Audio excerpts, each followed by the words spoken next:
Hello বন্ধুরা, কেমন আছো সবাই? আশা করছি সকলে ভালো আছো। প্রিয় বন্ধুরা, আজকে তোমাদের জন্য নিয়ে এলাম আরও একটি নতুন গল্প। আশা করছি তোমাদের দাঁড়িয়ে যাবে, তাই ভিডিওটা শুরু থেকে শেষ পর্যন্ত দেখো।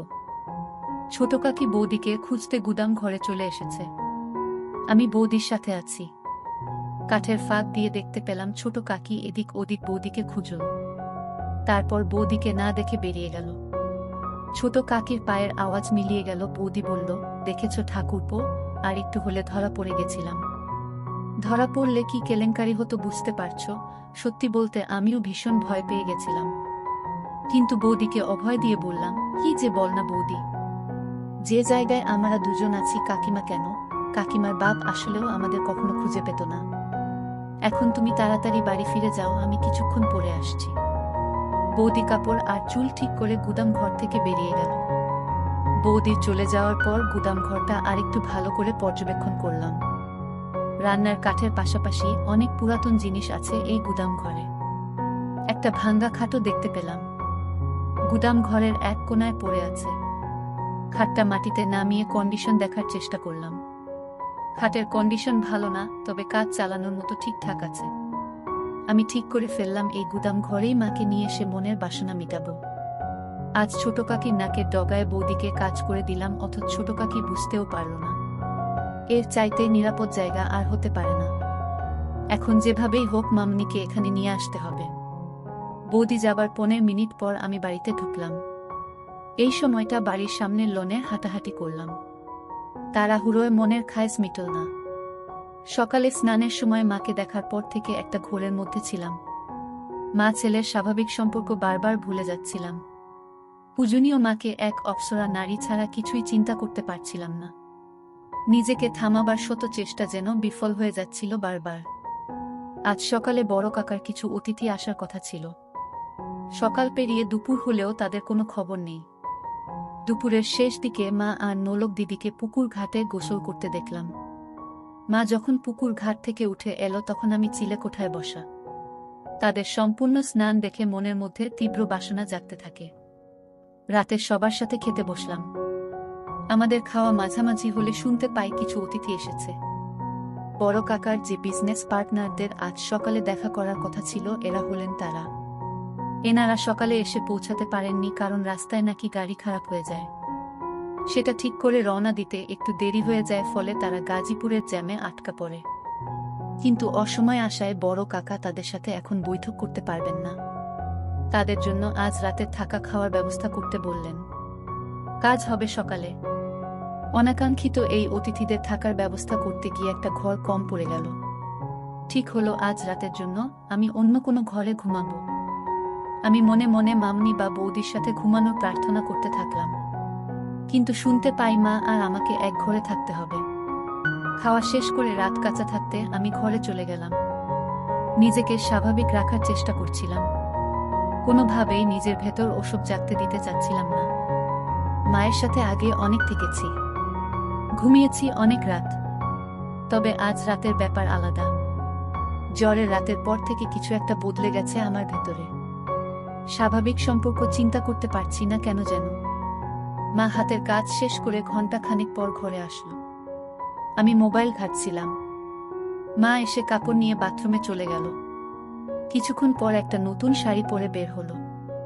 মায়ের রূপ দেখে আমার নিজের উপর নিয়ন্ত্রণ রাখা আরো কঠিন হয়ে পড়ে। নিজের ভেতরের এক পাশবিক পুরুষ সত্তা জেগে উঠতে থাকে। সে সত্তা মায়ের রূপের মধু আমার চোখ দিয়ে নিংড়ে নিতে থাকে। সন্তান সত্তা আর পুরুষ সত্তার ভেতর এক যুদ্ধ চলতে থাকে। আমার হাতে মোবাইল দেখে মা বলল, রাত জেগে আর মোবাইলে ঘাঁটিস না, ঘুমিয়ে পড়ো। নতুন শাড়িতে মাকে অসম্ভব সুন্দরী লাগছিল। কিন্তু এ সময়ে শাড়ি বদলানোর কারণ বুঝতে না পেরে মাকে প্রশ্ন করি, এ সময় শাড়ি বদলাতে গেলে যে? আর বলিস না, তোর বড় কাকি থালা বাসন ধুতে গিয়ে শাড়িতে তরকারি ফেলে দিল। ওই শাড়ি তো আর পরে থাকতে পারি না। এই শাড়িতে তোমাকে অনেক সুন্দর লাগছে মা। ওমা, তাই নাকি? এটা তো অনেক পুরাতন শাড়ি। শাড়িটা কে পরেছে দেখতে হবে না? আমার মা তো বিশ্বের সেরা সুন্দরী। তোমাকে সব কাপড়েই সুন্দর লাগে। মা পাশে এসে বসল। আজ হঠাৎ মাকে এত সুন্দরী লাগছে কেন? কোনো মতলব আছে নাকি? মতলব আছে, এবং সেটা খুব ঘৃণিত। আমি পেটের কথা পেটে রেখে বললাম, কি মতলব থাকতে পারে তুমিই বলো। সেটা তুই ভালো জানিস বাপু। দেখি আমাকে শুতে দে। সারাদিন হাড় ভাঙ্গা খাটুনি গেছে। হ্যাঁ, সে তো হবেই। বাড়িতে যতজন লোক সবার জন্য রান্নার কাজ করতেই তো বেলা শেষ হয়ে যায়। চাকরের কি দরকার? নিজেরাই তো সব কাজ নিতে পারি। হ্যাঁ, তাই তো। বউগুলোকে বিনে পয়সায় চাকরের মতো খাটাতে পারলে তো কাকাদের লাভই। তুই কাকাদের উপর খেপলি কেন রে? খেপলাম কোথায়? তোমার পা টিপে দেব মা? ওমা, আমার ছেলের সুমতি হলো দেখছি। এই তুই সত্যি করে মতলবটা বলতো। আহ মা, তুমি তখন থেকে কি মতলব মতলব শুরু করলে বলো তো? বলা নেই কওয়া নেই আমাকে সুন্দরী বলছিস, হুট করে আমার সেবা করতে চাচ্ছিস। ব্যাপারটা কি? ব্যাপার কিছু না। আমি জ্বরে পড়লে তুমি সেবা করেছিলে, সেখানে তোমার কি মতলব ছিল বলো শুনি? ওমা, মতলব থাকবে কেন? তুই আমার ছেলে, তোর অসুখে সেবা করব না আমি? তুই ছাড়া আমার আর আপন কে আছে? আমিও তো তাই বলছি। তুমি ছাড়া আমার আর আপন কে আছে? তোমাকে যে অসম্ভব ভালোবাসি। মা ইমোশনাল হয়ে পড়ে আমার কথা শুনে আমাকে ধরে কাঁদতে শুরু করে। মায়ের ছোঁয়া পেয়ে এ সময় পরাজিত হয় আমার সন্তান সত্তা। তখন আমি এক অন্য আমি হয়ে যাই। তীব্র লালসায় মাকে ধরি। কিছুক্ষণ পর মা আমাকে ছেড়ে দিয়ে আমার কপালে, গালে হামি দিতে থাকে। মায়ের চোখে কান্নার জল। আমি হাত দিয়ে মায়ের চোখের পানি মুছে দেই। মাকে বলি, তোমার জন্য আমি আছি মা। তোমার কোনো ভয় নেই, কোনো দুঃখ নেই। তোমার সব চাওয়া পাওয়া আমি পূরণ করে দেব। মা হাসার চেষ্টা করে বলল, আমার ছেলে দেখি বড় হয়ে গেছে। মায়ের দুঃখ কষ্ট বুঝতে শিখেছে। কিন্তু আমার কোনো ভয় নেই, দুঃখ নেই। আর নতুন করে চাওয়া পাওয়ারই বাকি থাকতে পারে। আমি গম্ভীর হয়ে মায়ের হাত ধরে বললাম, তুমি সব সময় মানিয়ে নিয়েছ। বাবা তোমার প্রতি দিনের পর দিন যে অবিচার করেছে তা আর কেউ না জানুক, আমি জানি। আমার কাছে লুকানোর কিছু নেই। মা বিব্রত হয়ে আমার হাত ছাড়িয়ে নিয়ে বলল, তোর বাবা আমার সাথে কি অবিচার করল? সংসারে একটু আধটু মনোমালিন্য হবে, এটাই তো স্বাভাবিক। তোর বাবা একটু রাগী জানি, কিন্তু সে মানুষ খারাপ না। আমি মায়ের একটা গালে হাত দিয়ে বললাম, আমার জন্মের পরে বাবা তোমাকে ছুঁয়ে দেখেছে কি আদৌ? দিনের পর দিন তুমি বাবাকে পাবার জন্য বিছানায় ছটফট করতে। মা লজ্জা পেয়ে যায় আমার লাগামহীন নির্লজ্জ কথা শুনে। গাল থেকে আমার হাত ছটকা মেরে ছাড়িয়ে আমাকে ধমক দিয়ে বলে, কি সব আজেবাজে কথা বলছিস? তোর মুখে কি লাগাম নেই? মায়ের সাথে কিভাবে কথা বলতে হয় ভুলে গেছিস? আমি মায়ের দুই বাহু শক্ত করে ধরে মাকে বললাম, আজেবাজে কথা না মা। আমি যা বলছি তা এক বিন্দু মিথ্যা নয়। তুমি আমায় ছুঁয়ে বলো আমি ভুল বলছি। একথা বলে মায়ের একটা হাত আমার মাথায় রাখলাম। মা আমার মাথা থেকে হাত সরিয়ে নিয়ে বলল, তুই এসব কি শুরু করলি? আমি মায়ের হাত আবারও মাথায় নিয়ে এসে বললাম, আমার দিব্যি বলো আমি ভুল বলছি। মা মুখ নিচু করে চোখের জল ফেলতে থাকো। আমি মায়ের আরো কাছে এসে বসলাম। দু হাতে মায়ের গাল ধরে মায়ের মুখ উঁচু করলাম। মায়ের চোখের জল আঙ্গুল দিয়ে মুছে দিয়ে মায়ের কপালে হামি দিলাম। মায়ের কপালে আমার কপাল ঠেকিয়ে বললাম, আমি আর তোমার ছোট হিমেল নেই মা। আমি তোমার দুঃখ দূর করার মতো যথেষ্ট বড় হয়েছি।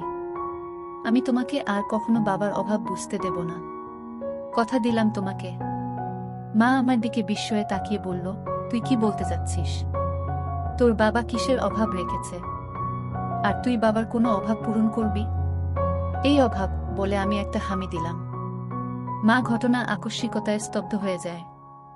যখন বুঝতে পারে আমি কি করছি, তখন আমাকে দু হাতে ধাক্কা দিয়ে ঠেলে সরিয়ে দেয়। তুই এটা কি করলি? তুই কি জেনে বুঝে করছিস? তুই পাগল হয়ে গেছিস। মা তার চেহারা দু হাত দিয়ে ঢেকে কাঁদতে লাগলো। একটু পর মুখ তুলে আমার দিকে রক্তবর্ণ চোখ করে বলতে লাগলো, দূর হ আমার চোখের সামনে থেকে। তোর মতো কুলাঙ্গার জন্ম দেওয়ার আগে আমার মরণ হলো না কেন? যদি জানতাম তুই বড় হয়ে এ কাজ করবি, তাহলে তোকে ছোটবেলাতেই গলা। মা কথা শেষ করার আগেই আমি মাকে আবার একটা দেই। আমি তোমাকে ভালোবাসি মা, অনেক ভালোবাসি। তুমি দিনের পর দিন বাবার অভাব অনুভব করেছ। গভীর রাতে তুমি আমাকে ধরেছ, কিন্তু মা হয়ে ছেলের সাথে সম্পর্কে জড়াতে পারোনি। আমি ছোট ছিলাম বলে তুমি মেটাতে পারোনি শরীরের ক্ষুধা। মা আমার কথা শুনে বলে, তুই এসব কি বলছিস? আমি তো মা, মা হয়ে তোর সাথে এমন কাজ করার কল্পনাও করতে পারি না কখনো। মায়ের কানে মুখ রেখে বললাম, আমাদের মা ছেলে সম্পর্কের বাইরেও একটা পরিচয় আছে মা। আমি পুরুষ আর তুমি নারী। তুমি এতদিন নিজেকে সমত রেখেছ, নিজেকে সতী প্রমাণ করার চেষ্টা করেছ, কিন্তু কার জন্য? যে লোকটা তোমাকে মানুষ বলে গণ্য করে না তার জন্য। তুমি যদি নিজের জন্য একবার হলেও ভাবতে, তাহলে আজ তোমার জীবনে এত দুঃখ থাকতো না, কখনো এত অবহেলায় থাকতে হতো না। মা আমার বুকে মাথা লুকিয়ে বলতে থাকে, কিন্তু তুই আমার ছেলে, আমি কখনো এত বড় পাপ করতে পারবো না, আমাকে ছেড়ে দে তুই। আমি নিজেকে আটকাতে পারছি না মা, তোমার পরশ পেয়ে আমি পাগল হয়ে গেছি। তুমি অপরূপ সুন্দরী, তোমার মায়া আমাকে পাগল করে দিচ্ছে। মা বলল, তুই এমন করিস না, তোর পায়ে পড়ি, আমাকে এত বড় পাপের ভাগিদার করিস না তুই। আমি তোর বিয়ের ব্যবস্থা করে দিব। আমি হাত বুলাতে লাগলাম। সমাজ সংসার ধর্মের ভয়ে এই নিষিদ্ধ সম্পর্কে জড়ানো থেকে মন প্রাণ দিয়ে নিজেকে আটকাতে চাইছে মা, কিন্তু আমি জানি দেহের ক্ষুধার কাছে মনের বাধা এক অনুপরিমাণ বাধা দিতে পারবে না। মাকে সবসময় পূজনী দেবীর সাথে তুলনা করে এসেছি, আজ এই দেবীর সাথে এমন ঘৃণিত কাজ করতে আমার বিবেকেও বাধছে। কিন্তু ওই যে দেহের ক্ষুধার কাছে পরাজয় হয়েছে বিবেকের। মা চোখ বন্ধ করে আছে, চোখে পানির রেখা ছাপ ফেলে গেছে। মায়ের নাকের ফুল ঘন ঘন ছোট বড় হচ্ছে। আমি মায়ের চিবুক ধরে মুখ উঁচু করে ধরলাম। মা চোখ খুলল না, ঘন ঘন নিঃশ্বাস নিতে থাকল। মায়ের বিছানার পাশের টেবিলে সিঁদুরের কৌটা দেখতে পেলাম।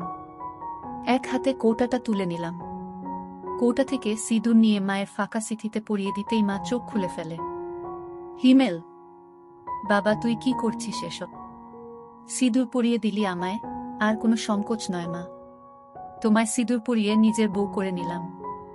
সিঁদুর পরালেই কেউ বউ হয় না, সমাজের সামনে অগ্নিকে সাক্ষী করে 7 পাক ঘুরতে হয়, আজীবন সাথে থাকার প্রতিজ্ঞা করতে হয়। তুই আমাকে নিয়ে যা করতে চাচ্ছিস সেটা পাপ, তোকে বাধা দেবার ক্ষমতা আমার নেই। এ পাপ তুই করিস না বাপ আমার, আমাকে আর অসতী করিস না। আমি শাড়ির আঁচল তুলে মায়ের মাথায় ঘুমটা দিয়ে দিলাম। মার চোখ অশ্রুতে টলটল করছে।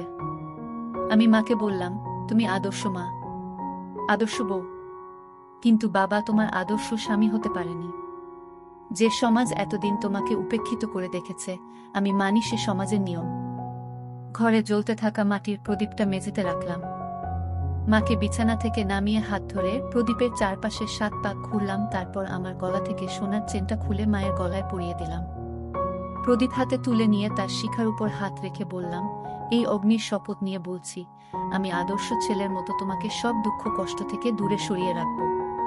তোমার উপর কোনো অবিচার হতে দেব না। আমি আজ থেকে তোমাকে আমার সহধর্মিনীর মর্যাদা দিলাম।